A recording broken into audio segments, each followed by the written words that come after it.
Maintenant que vous avez réalisé votre diagnostic entrepreneurial et modélisé votre business model, il est temps de passer à la partie chiffrée, c'est-à-dire au plan financier. Dans cette partie, vous allez transformer votre modèle économique en données chiffrées concrètes, avec un objectif simple, c'est de comprendre la viabilité de votre projet, anticiper vos besoins, mais aussi piloter vos ressources avec méthode. Et je pense particulièrement à ceux qui ont la peur des chiffres. Surtout, ne quittez pas la vidéo de suite. Vous allez voir que Eido fait tout automatiquement. Pour ça, la première des choses, ça va être de paramétrer votre modèle financier. C'est une étape essentielle parce qu'elle permet à la plateforme de calculer automatiquement vos cotisations, vos taxes et vos flux financiers. Pour cela, vous aurez simplement qu'à donner quelques éléments de base, tels que la date de démarrage, la durée du premier exercice, mais aussi votre régime de dirigeant, la fréquence des cotisations sociales et le mode de TVA appliqué. Une fois que vous avez fait ça, on peut passer à l'étape suivante, définir vos ressources. Dans cette partie-là, on va identifier tout ce qui génère ou apporte de l'argent à votre entreprise. Cela comprend d'abord vos revenus d'activité. Donc qu'est-ce que vous allez vendre, tels que les ventes, les abonnements ou les prestations. Pour ajouter un revenu d'activité, rien de plus simple. Je configure mes revenus d'activité et j'ajoute des ressources. Je choisis quel type de source de revenus, donc j'ai le choix entre abonnement ou vente de produits et services. Tout à l'heure, dans le business model, on a vu que mon activité stratégique, c'était la vente de boissons fermentées. Dans ces cas-là, il s'agit d'un produit. Je choisis vente de produits et je mets boissons fermentées. Je peux mettre une description, mon panier moyen, mon taux de TVA et le règlement. Est-ce que mes clients me règlent en une seule fois ou, à contrario, me règlent de manière fractionnée? Moi, on me règle en une seule fois avec pas de délai. On me paye de suite.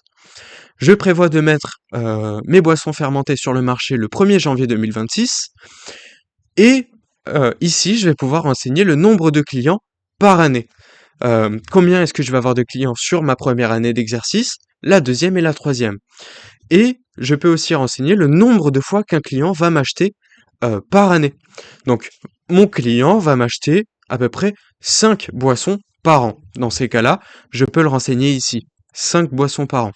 Une fois que c'est fait, je peux sauvegarder et ça va renseigner automatiquement mes revenus d'activité. Euh, Ensuite, sur mes ressources, je peux renseigner mes sources de financement, telles que les prêts, les subventions ou financement participatif. Combien est-ce que je prévois d'avoir sur mon exercice 1, sur mon exercice 2 et sur l'exercice 3 avec un montant de prêt total. Je peux aussi ensuite rajouter les apports financiers tels que mes apports personnels ou ceux de mes associés. Donc, en combinant ces trois catégories, Eido va calculer automatiquement son chiffre d'affaires prévisionnel, votre entrée de trésorerie, la solidité financière globale de votre projet. Une fois que les ressources sont bien définies, il est temps de passer à la suite logique qui sont les dépenses.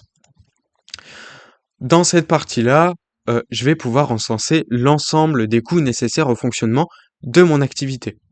Que ce soit mes dépenses d'investissement, mes dépenses de fixe de fonctionnement, mes dépenses de direction, donc combien est-ce que je vais être rémunéré, mes dépenses de personnel, combien est-ce que je vais payer mes salariés, euh, mes dépenses de coûts variables, mes impôts et enfin mes charges financières. Alors il faut comprendre que chaque dépense peut être planifiée dans le temps, mensuellement, trimestriellement ou même ponctuellement, pour refléter au plus juste la réalité de votre activité. Une fois que vos charges sont identifiées, la plateforme peut alors établir une projection complète et cohérente. Cette projection, vous allez pouvoir la retrouver dans le plan de trésorerie, où vous aurez le détail mois par mois et exercice par exercice. Donc là, vous voyez ici, j'ai mes disponibilités de départ, donc combien est-ce que j'ai dans mon compte en banque au départ, mes encaissements, combien j'encaisse chaque mois, mes décaissements, combien je paye chaque mois, et mes flux de TVA, ce qui me donnera les disponibilités de fin, donc mon cash flow sur la période, combien est-ce que, quelle est la différence entre mon encaissement, mes décaissements et mes flux de TVA mois par mois.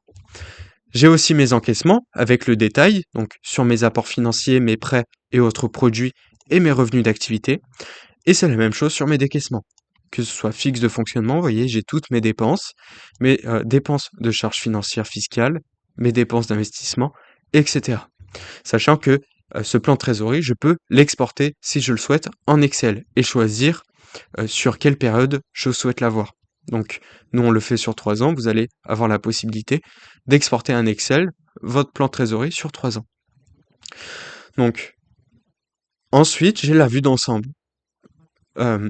Grâce aux données que vous avez saisies, Eido va calculer automatiquement votre plan prévisionnel sur plusieurs exercices. Ça vous permet d'avoir une vision claire de votre chiffre d'affaires, de vos charges et de votre résultat net, mais aussi de vos besoins en termes de financement. Donc par exemple, ici, sur ma première année, mes cash flows sont positifs, mais ce n'est peut-être pas le cas sur mes autres années. Par exemple, on voit que sur l'année 2, bon, bah, j'aurai des mois où mes cash flows seront négatifs, avec moins 5000 sur février 2027 et moins 2000 sur mars 2027. Donc ici, vous voyez, ça m'indique que j'ai un point de vigilance. En janvier, février, mars, j'aurais peut-être nécessité à trouver des financements. Donc, pour aller plus loin, je vais vous donner quelques bonnes pratiques qui peuvent vous aider à tirer le meilleur profit et le meilleur parti de cet espace. Tout d'abord, mon premier conseil, c'est d'être précis et cohérent. Vos revenus et vos dépenses doivent s'équilibrer logiquement. Ensuite, vous devez tester plusieurs scénarios. Un optimiste, un prudent et un réaliste.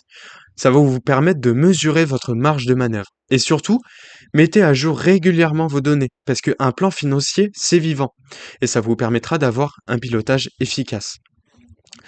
Donc, le plan financier, ça va vous permettre d'imaginer et de tester la viabilité de votre projet, savoir si votre projet est pertinent d'être lancé ou non. Donc ce n'est pas qu'un exercice comptable, c'est vraiment le cœur de votre pilotage stratégique. Il vous aide à vérifier la solidité et à anticiper vos besoins en termes de financement pour construire une entreprise durable. Une fois que vous avez complété cette étape, on peut passer au module suivant, mes objectifs, où vous apprendrez à transformer vos prévisions en indicateurs concrets de performance.